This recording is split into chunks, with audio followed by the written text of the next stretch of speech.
Hey to world, welcome back to another video. तो आज का जो हमारा टॉपिक रहने वाला है वो है फ्लाईवेट डिजाइन पैटर्न के ऊपर। ठीक है, अगर मैं आपको जहां से हमने शुरू करा था वहां लेके जाऊं तो अभी तक हमने बहुत सारे डिजाइन पैटर्न डिस्कस कर लिए हैं।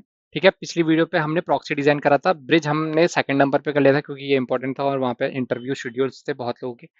आज हम करने वाले हैं फ्लाईवेट डिजाइन पैटर्न। ठीक है, फ्लाईवेट डिजाइन पैटर्न एक इम्पॉर्टेंट टॉपिक है। ये पूछा जाता है क्योंकि इसमें ऑब्जेक्ट और मेमोरी दोनों का यूज होता है। ठीक है, बहुत टफ नहीं है लेकिन समझा दूंगा तो बहुत आसान लगेगा। छोटा सा वीडियो बनाऊंगा, ठीक है, जल्दी शेयर करते हैं। तो देखो, पहली चीज मैंने क्या बोला, ये क्या करता है, ये हमारा किस चीज कैसे टास्क के लिए बना है, जहाँ पे आपके ये जो डिजाइन पैटर्न है बेसिकली करता क्या है, optimisation, OPTIMIZATION, optimisation of memory. ठीक है, MEMORY। ठीक है, मेमोरी के ऑप्टिमाइज करता है, जो भी आपकी मेमोरी ऑप्टिमाइज होती है। तो जावा में अगर जावा पर्टिकुलर की बात करें तो मेमोरी ऑप्टिमाइज कैसे कर सकते हो यार? सीधी सी बात है, जो आप ऑब्जेक्ट बना रहे हो उसमें काउंट करो, उसको कम बनाओ। रियूजेबल है तो रियूज करो, ठीक है, रीयूज करो।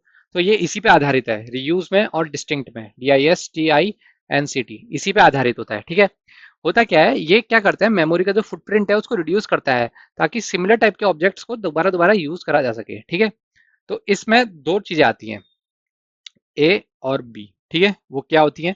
ए पहला ये बोलता है कि जो चीज शेयर कर सकते हैं, SHARED, शेयर कर सकते हैं, ठीक है, वो आइडेंटिफाई करो। और जो चीज यूनिक है, UNIQUE, जो यूनिक डेटा है उसको आइडेंटिफाई करो। तो शेयर डेटा और यूनिक डेटा को आइडेंटिफाई कर लो। ठीक है, पहली चीज। तो इसका एग्जांपल, अगर मैं शेयर डेटा और यूनिक डेटा का एग्जांपल दूं तो let suppose notepad plus plus, NOTEPAD, notepad plus plus. इसमें आपने क्या करा, जो डिजाइन, जो आपका फॉन्ट है, FONT, फॉन्ट को आपने कैलिब्रा रख दिया, CALIBRIA। ठीक है, और फॉन्ट का कलर जो था उसको जैसे अब मैं यहाँ पे कर रहा हूँ, रेड कर दिया, RED। ठीक है, और फॉन्ट का और क्या हो सकता है, फॉन्ट का साइज भी होता है एक। ठीक है, इसको 12 कर दिया। अब देखना, अगर लेट सपोज ये मेरा नोटपैड है, ठीक है, ये मेरा नोटपैड है और मैं इसमें कुछ लिख रहा हूँ, तो तुमको क्या लगता है ये कितनी बार किसी एक पर्टिकुलर चीज के पास जाएगा? ठीक है, इसका फॉन्ट कलर रेड है, ठीक है, अगर मैं यहाँ पे लिखता हूँ एस, तो अगला जब मैं वर्ड लिखता हूँ वो खुद ही रेड से होता है। वो ये थोड़ी उसका मतलब क्या होता है, उसका मतलब ये थोड़ी है कि उसने एस की प्रॉपर्टीज को यहाँ पे डुप्लीकेट करा है। उसने क्या करा, एक फैक्ट्री बना दी और उस फैक्ट्री में ये सारी प्रॉपर्टीज डंप कर दी। तो जो भी वर्ड जाता है, जैसे कि एस यहाँ से डाला, एच यहाँ से डाला, वो इसको कॉपी वो इसको कॉपी कर लेता है, SH। अब जैसे यू लिखूंगा तो वो उसको पता है कैलिब्रा में रेड और 12 रखना है, SHUBHAM। इसके बाद मैंने फॉन्ट चेंज कर दिया ब्लैक में, फिर क्या करा, KANDPAL। इस तरीके से उसने क्या करा, पूरा पूरा जो फॉन्ट है, कलर है, उसको रीयूज करना चाहा। ठीक है, डुप्लीकेट नहीं करेगा, रीयूज करेगा, उसका ऑब्जेक्ट बनाएगा। इनको क्या करेगा, एक फैक्ट्री फॉर्मेट में डालेगा और इसका ऑब्जेक्ट बना देगा। अब वो ऑब्जेक्ट की क्या प्रॉपर्टी होनी चाहिए, फॉन्ट ही होना चाहिए, कलर ही होना चाहिए, साइज ही होना चाहिए। इस तरीके से काम करता है। होपफुली तुमको समझ में आ गया होगा। आज समझ में आ गया है तो देखो इम्प्लीमेंटेशन कैसे करना होता है इसका, क्योंकि इम्प्लीमेंटेशन ये इंपॉर्टेंट है तो मैं बताऊंगा इसका। ठीक है, तो पहले तो अपना सबसे पहले आइडेंटिफाई करो, शेयर्ड में, शेयर्ड डेटा में, ठीक है, और यूनिक डेटा में, UNIQUE, यूनिक डेटा में। ठीक है, इसके बाद आइडेंटिफाई हो गया। आप एक क्या करो, फ्लाई वेट की क्लास बनाओ, फ्लाई वेट, WEIGHT की क्लास बना लो। ठीक है, उस क्लास से क्या होगा, वो क्लास इंटरनली क्या कर रही होगी, एक फ्लाई वेट की, WEIGHT की फैक्ट्री बनाएगी, FACTORY। फैक्ट्री क्या थी ये? ठीक है, फैक्ट्री बना दी।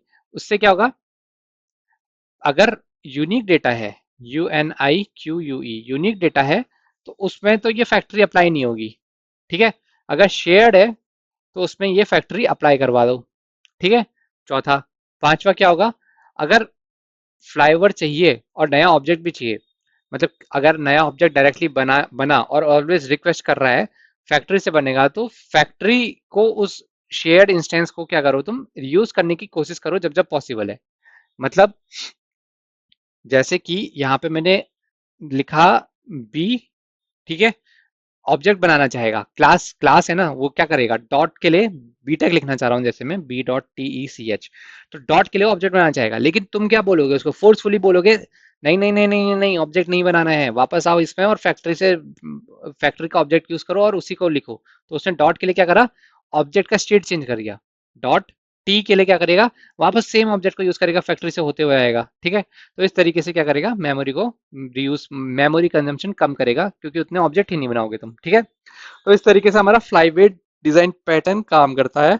और इसके साथ हमने स्ट्रक्चरल को भी पूरा पूरा कंप्लीट कर दिया है, ठीक है। स्ट्रक्चरल की बात करें तो अगर मैं पूरा स्टार्टिंग से जाऊं जहां से हमने शुरू करा था, ठीक है, कॉन्सेप्चुअल खत्म कर लिया, स्ट्रक्चरल खत्म कर लिया, अब हमें आना है किसमें, अब हमें बिहेवियर में आना है, ठीक है। तो अभी तक क्या क्या कंप्लीट हो गया है, क्रिएशनल और स्ट्रक्चरल पूरा कंप्लीट कर लिया। बिहेवियर, इसके अंदर थोड़े इंपॉर्टेंट टॉपिक भी आएंगे और एडवांस टॉपिक भी आएंगे, ठीक है।